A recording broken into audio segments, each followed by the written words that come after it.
Eh bien, bonjour à tous. Bienvenue dans ce nouvel épisode de podcast. Isaac Martin de la méthode 48 heures avec vous aujourd'hui.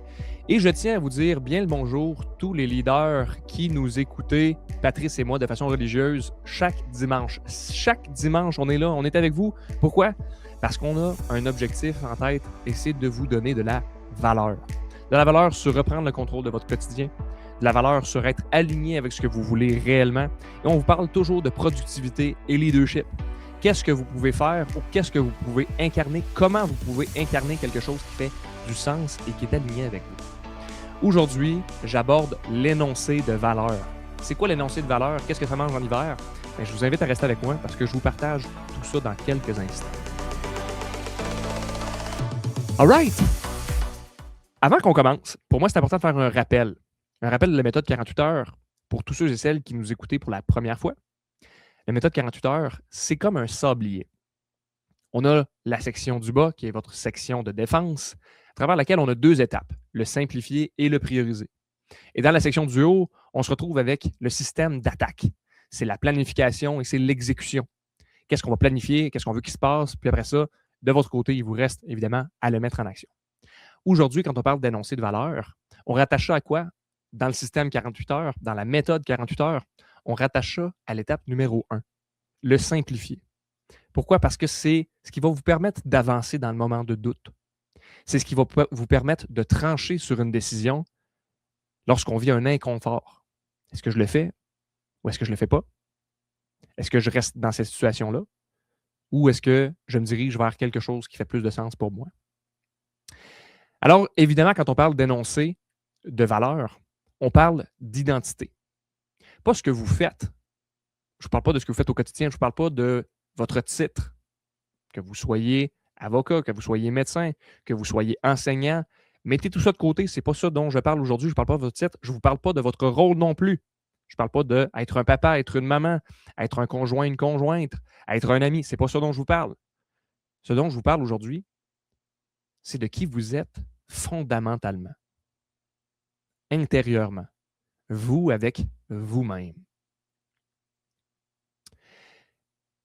On a déjà abordé la mission de vie dans un autre podcast qu'on a fait préalablement. Soit dit en passant, si c'est la première fois où vous nous écoutez, vous finirez cet épisode de podcast-là et vous reculerez, parce qu'on est rendu à quand même 70 épisodes et plus. Donc, vous reculerez dans le temps et vous irez rechercher les autres épisodes où on parle justement de la mission de vie, où on parle de programmation, où on parle de tous ces éléments-là qui vous permettent de devenir la version de vous que vous désirez être. Donc, avant de parler de vision, avant de parler d'objectif, il y a une question qui est centrale, une question qui revient et qui devrait être posée. Sur quoi est-ce que je base mes décisions, mes comportements et mes priorités? Je vous pose la question à la maison. Fait, sur quoi vous basez vos décisions, vos comportements et vos priorités? Est-ce qu'on y va en fonction de la température? Est-ce qu'on y va en fonction du mood de la journée? Comment je me sens aujourd'hui? Je suis un peu fatigué aujourd'hui, je vais être un peu plus prompt. Je vais rentrer au travail. Ça ne me tente pas de parler avec le monde. Je vais être bête comme mes pieds. Ou vous êtes davantage en train de vous dire, ben, je sais sur quoi je base mes décisions. Je sais sur quoi je base mes comportements parce que j'ai déterminé quel était mon énoncé de valeur. Évidemment, dans l'énoncé de valeur, il y a des éléments qui vont se retrouver. On va pouvoir les aborder ensemble tout au long de cet épisode-là. Quand on parle d'un énoncé de valeur, je reprends cet exemple-là, énoncé de valeur, qui est en anglais Value Statement, d'un excellent livre qui est Seven Habits of Highly Effective People de Stephen Covey. Très intéressant en passant comme livre. Si vous ne l'avez pas lu, je vous invite à le lire. C'est une bonne brique, mais c'est un petit bijou en termes de connaissances puis en termes de développement personnel. Je reprends donc un énoncé de valeur. C'est une phrase ou quelques phrases, évidemment, qui résume ce qui est le non négociable pour vous. C'est ce qui, même lorsque personne ne vous regarde, va s'appliquer. C'est ce qui vous permet de vous guider quand les choix sont flous. C'est ce qui vous recentre quand vous vous éparpillez. On veut vivre selon ces principes-là, pas selon les humeurs et les circonstances. Donc, une fois qu'on a choisi notre value statement, une fois qu'on l'a établi, on va vouloir s'y référer. On va vouloir que ce soit quelque chose qu'on lit à tous les jours. Donc, je vous pose la question, parce que vous le savez, j'aime ça poser des questions. Est-ce que je connais clairement mes valeurs fondamentales?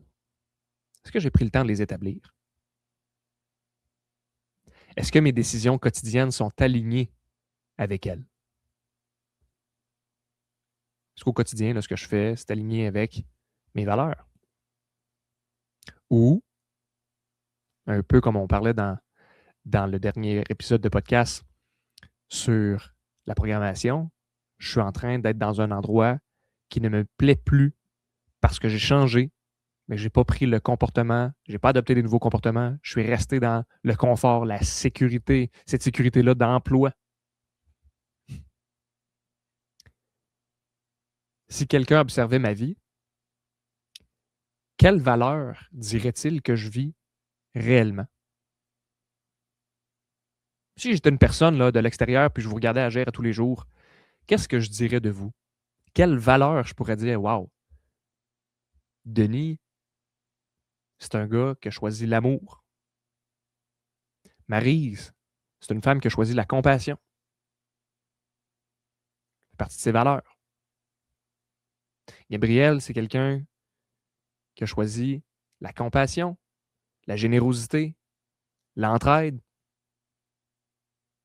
Qu'est-ce qu'on dirait de vous? Un énoncé de valeur, soit dit en passant, ce n'est pas juste des beaux mots qu'on colle sur un mur. C'est une déclaration vivante qui dit « Voici ce qui est important pour moi. Voici ce qui guide mes choix. Voici ce que je m'engage à incarner à tous les jours, à toutes les semaines, à tous les mois, chaque année, année après année. » Covey dirait « Ce sont des principes qui deviennent des repères internes. » C'est un peu les balises dans le noir lorsqu'on avance. C'est le lampadaire au bout de la rue qui m'éclaire pour me dire que je suis dans la bonne direction.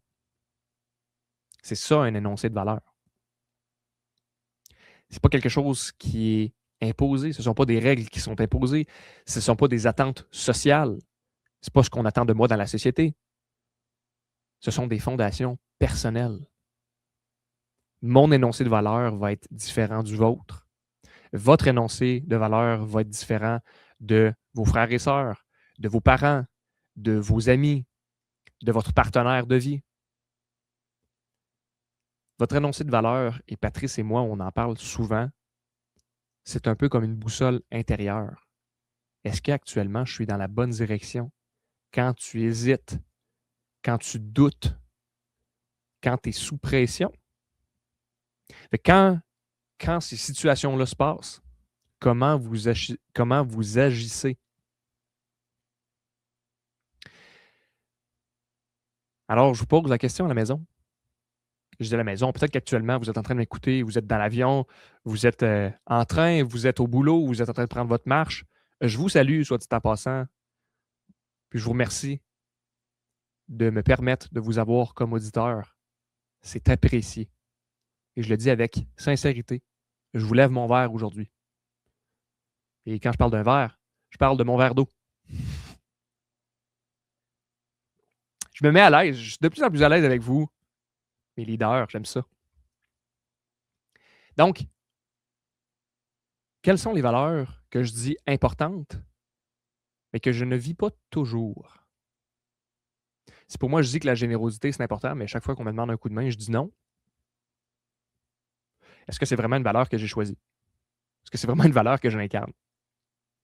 Quelle valeur est-ce que j'ai hérité sans jamais l'avoir réellement choisie? Ça aussi, c'est une bonne question. Lesquelles sont vraiment les miennes aujourd'hui? Est-ce que vous êtes capable de vous arrêter et vous poser la question, « Hey, voici mes valeurs. A, B, C, D, E. » Pas obligé d'en avoir une panoplie, là. Mais est-ce que vous êtes capable de déterminer avec conviction, voici mes valeurs?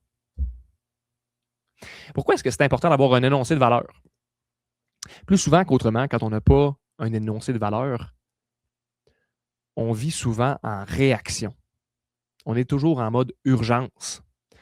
On vit en fonction des autres. On vit en fonction des attentes des autres. Hey Jean, j'ai besoin de ça pour demain matin. Là. C'est important, là, ça presse. Est-ce que ça, c'est en lien avec mes valeurs? J'ai passé toute la journée au bureau, j'ai fait de l'overtime, puis tu m'arrives avec ce dossier-là, à la fin de la journée, qui est à remettre pour demain. Est-ce que ton incompétence va faire en sorte que je ne vais pas respecter mes valeurs? Peut-être pas. Alors que quand on a un énoncé de valeur qui est vrai, qui est clair, on vit avec intention. On vit en cohérence, on vit en alignement avec ce qu'on veut réellement qui se produise dans notre vie.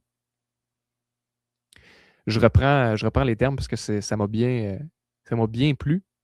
Covey disait, c'est le moment d'écrire sa constitution personnelle. C'est une constitution personnelle.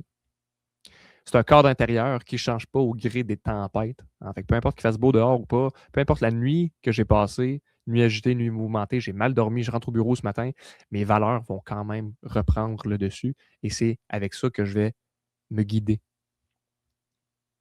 Grosso modo, on parlait de la boussole, mais ça devient aussi une carte. Ça me permet de m'orienter. Quand je dis oui, je pose la question, quand vous dites oui, est-ce que vous dites oui parce que vous êtes aligné ou vous dites oui par peur? On l'abordera dans un autre podcast, mais il y a 4 types de motivation. Motivations qui sont identitaires, motivations qui sont extrinsèques, les motivations qu'on appelle des motivations introjectées. Et c'est de ça dont on parle. Je dis oui parce que j'ai peur des représailles. Je dis oui par peur d'une conséquence qui va arriver. Est-ce que vous dites oui par peur ou vous dites oui parce que vous êtes réellement aligné avec ce que vous voulez? À l'inverse, quand vous dites non, est-ce que c'est par conviction ou est-ce que c'est par inconfort? Ça, c'est une bonne question. Quand on s'arrête puis que je dis non, puis que je le fais par inconfort, je ne suis pas authentique. C'est pas vraiment ça que je veux. Mais je serais inconfortable d'aller à l'encontre. Est-ce que je prends mes décisions selon mes valeurs ou en fonction de la pression que je vis? Quand on fait notre énoncé de valeurs, il y a 5 éléments qui sont essentiels. Je vais les défiler, puis après ça, on rentrera en détail dans chacune d'elles. On parle d'une émotion qui doit être positive. Premier élément, ça me prend une émotion qui est positive. Et là, je vous invite à la maison à prendre une feuille de papier et un crayon et à le noter. Faites l'exercice. Permettez-vous de créer votre énoncé de valeur. Quand ce sera fait, vous la collerez à côté de votre vision board, votre tableau de visualisation, et lisez-la à tous les jours pour vous rappeler, c'est quoi mes valeurs? Qu'est-ce que je veux réellement vivre? Qu'est-ce que je veux incarner? Donc, ça me prend une émotion qui est positive. Premier élément. Une formulation qui est au présent. Des principes qui sont universels. Donc, deuxième élément, c'était une formulation au présent. Troisième élément, des principes universels. Quatrième élément, une intention qui est claire. Puis finalement, cinquième, une résonance profonde. Quand on parle d'une émotion positive, quand vous allez lire votre énoncé, vous devez ressentir quelque chose. De la paix, de la fierté, de la confiance, de l'alignement.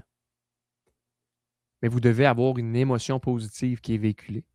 Premier élément. Deuxième élément, quand on parle d'une formulation qui est au présent, c'est pas « je veux devenir » 3 petits points. C'est « je suis ». Vous incarnez déjà qui vous choisissez d'être. Je veux être généreux.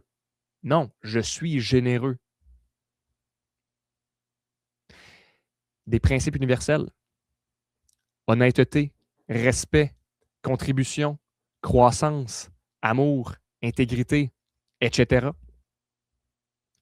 Ensuite de ça, ça me prend une intention qui est claire. qui est claire, c'est ce que tu choisis de vivre et d'incarner, peu importe les circonstances. Et puis finalement, c'est qu'évidemment, ça me prend une résonance qui est profonde. Quand tu le lis, tu te dis, hey, ça, c'est moi. Vraiment. Je me permets aujourd'hui de vous le partager. Je vais vous partager mon énoncé de valeur, mon value statement, pour vous donner une idée de ce à quoi ça pourrait ressembler. Je ressens une joie authentique et profonde.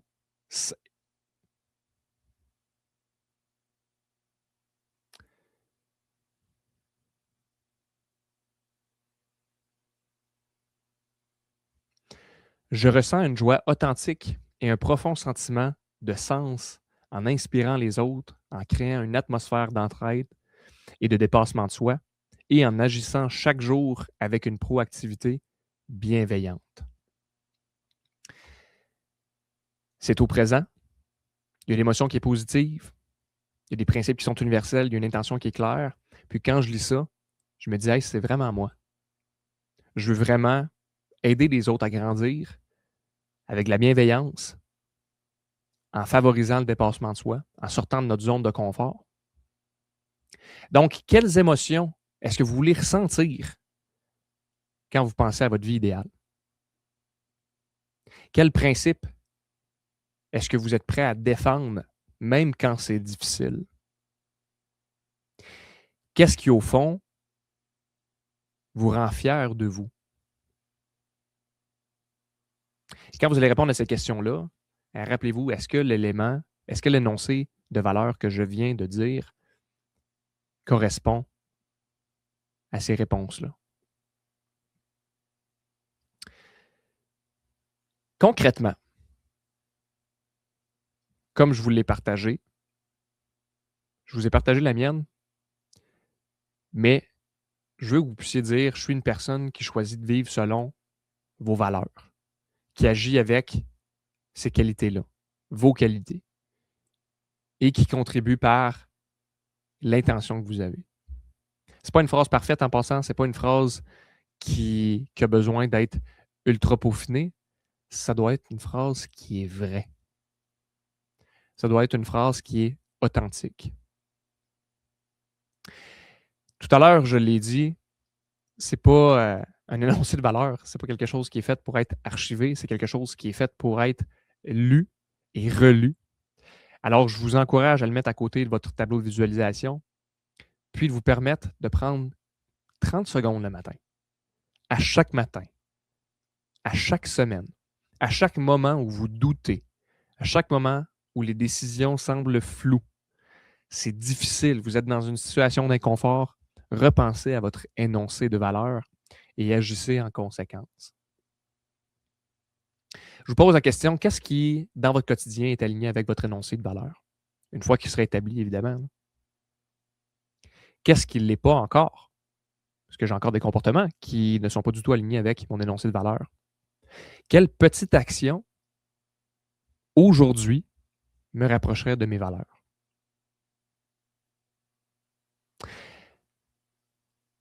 Avant la mission, il y a l'identité. Avant la vision, il y a les valeurs. Puis avant l'action, il y a également ce qu'on appelle l'alignement. Ton énoncé de valeur, c'est ta fondation. Prenez le temps de prendre un pas de recul, de vous asseoir. Prenez votre feuille de papier, votre crayon, repassez à travers les 5 éléments que j'ai nommés plus tôt. Créez votre énoncé de valeur et retournez-y constamment. Vous le savez, Patrice et moi, on est là pour être votre partenaire de succès, pour que vous puissiez atteindre vos objectifs professionnels, mais également réussir votre vie personnelle. La simplification, l'étape numéro 1 dans votre système de défense, c'est entre autres ça. C'est de vous permettre d'établir les fondations de façon solide pour avancer avec clarté dans la bonne direction. Vous avez de la difficulté, vous n'êtes pas certain de où vous êtes rendu dans votre vie, vous avez un changement de carrière à l'horizon, vous avez une situation conflictuelle et quelque chose qui accroche actuellement dans votre vie, vous pouvez nous écrire à info@48heuresparjour.com et ça nous fait plaisir de lire vos commentaires, de lire vos questions, de vous rencontrer, de discuter avec vous, à savoir comment Patrice et moi on peut faire pour vous soutenir dans la réussite de votre vie. Sur ce, je vous souhaite une magnifique journée, mes leaders. Je vous dis à bientôt. On se revoit dans un prochain épisode de podcast. Ciao.